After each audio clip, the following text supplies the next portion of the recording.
What if I told you there's a way to invest your money where 100% of your profits are tax-free, where you can potentially make millions of dollars and owe nothing to the IRS, and is 100% legal and actually encouraged by the US government?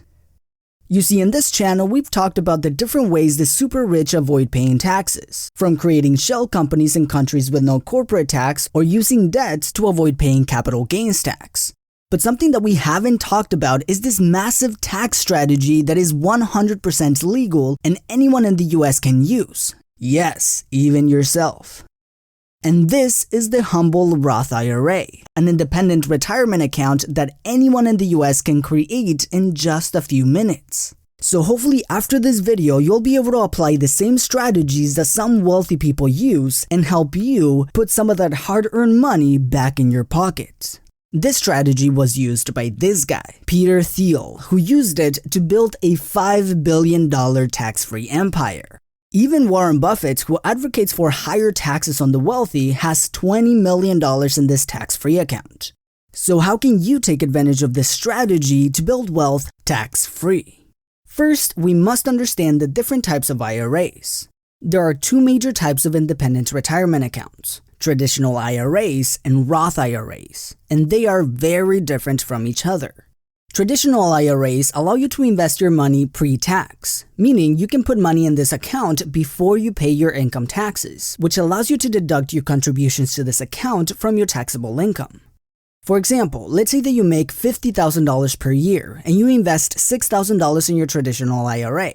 This means that you can deduct those $6,000 from your taxable income, so you only have to pay taxes on $44,000 instead of your original $50,000. This can be great for those who have a higher income now and expect to be in a lower tax bracket when they retire. Although it might seem like you got away without paying taxes, you actually haven't avoided Uncle Sam. You just deferred the taxes to a later date when you retire.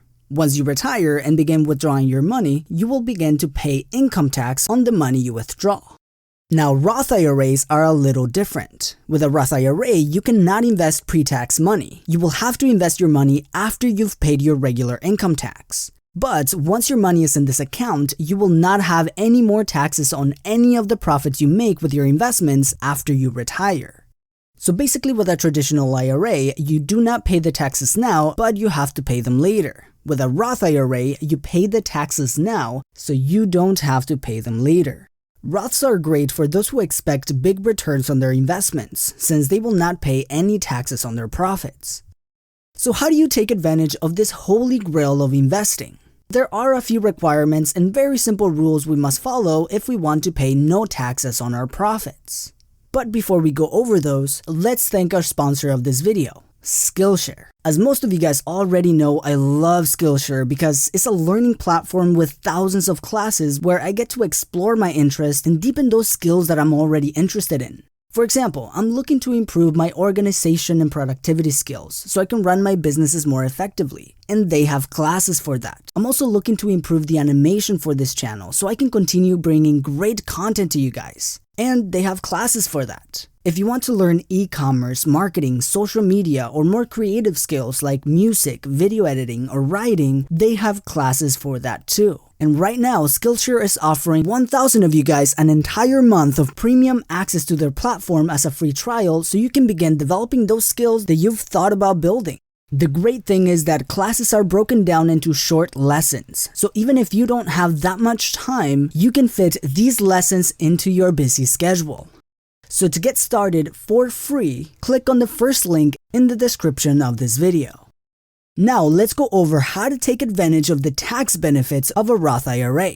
First, you must have earned income. This is the income that comes from a job, freelancing, having a salary in your own company, or military pay. Money that you get from securities like stock dividends, rental real estate, or other investments are classified as unearned income, therefore cannot be invested into a Roth IRA. Now, if your income is too high, you might not be able to contribute to a Roth IRA, since there's a limit on who can contribute. If you are a head of household, your income must be under $140,000 per year in order to contribute. If your income is higher than that, you won't be able to invest in a Roth IRA. If you meet these qualifications, you can begin your Roth IRA at any age and contribute a maximum of $6,000 per year, or $7,000 per year if you're over 50 years old. This is the maximum amount of money you can contribute to your independent retirement accounts every year. Now, you can withdraw your contributions at any time and for any reason without paying any tax, but you will have to wait until you're 59.5 years old in order to withdraw your profits tax-free. For example, let's say that you invested a total of $80,000 into your Roth IRA, and it has grown to be $300,000. You can withdraw up to $80,000 at any time for any reason without paying any tax. Anything above that will trigger a tax if you withdraw before you turn 59.5 years old. But once you are 59.5 years old, all of your money will be tax-free. Now, after learning these requirements, many people begin to wonder, how do wealthy people take advantage of this tool when it has income limits? Again, this guy, Peter Thiel, was able to build a $5 billion tax-free empire using this type of account. So how did he do it? And the answer is so simple, it might surprise you. He did it by following the rules. For those who don't know who Peter Thiel is, he was one of the founders of PayPal in 1999 alongside Elon Musk and a few others. He became the CEO of PayPal and gave himself a salary of $73,000 per year. This gave him earned income, which can be invested into the Roth IRA, and was below the income limit set for the Roth IRA.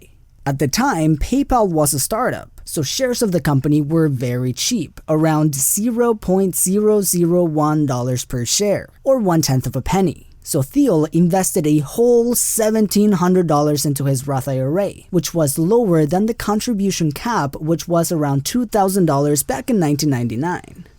And later, after PayPal sold to eBay in 2002, he made a whopping $55 million from the sale. And according to Forbes, he used his profits to buy ownership in other startups like Facebook, Lyft, and Airbnb, which has left them with a $5 billion empire, all inside the humble Roth IRA.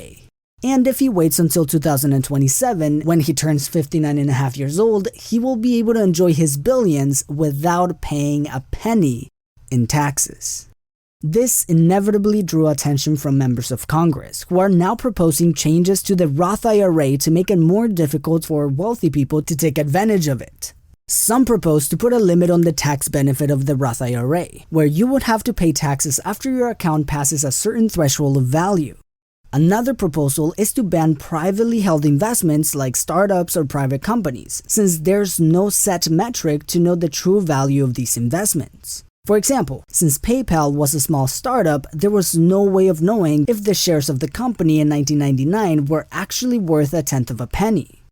But there are other members of Congress that point out that having these regulations, like a cap on the tax advantages of a Roth, would limit the amount of money that gets invested into helping new companies thrive and therefore puts a limit on economic growth. Or prohibiting privately held companies on Roths would make it very difficult to regulate, since it can be difficult to classify what type of investments will fall under this category, and would limit the available investments that the average investor can be part of, giving the advantage only to rich accredited investors. But what do you think? Do you think the IRA should stay the same, or should it change to avoid growing tax-free wealth? And would you take the opportunity to save on taxes if you could? Let me know in the comments.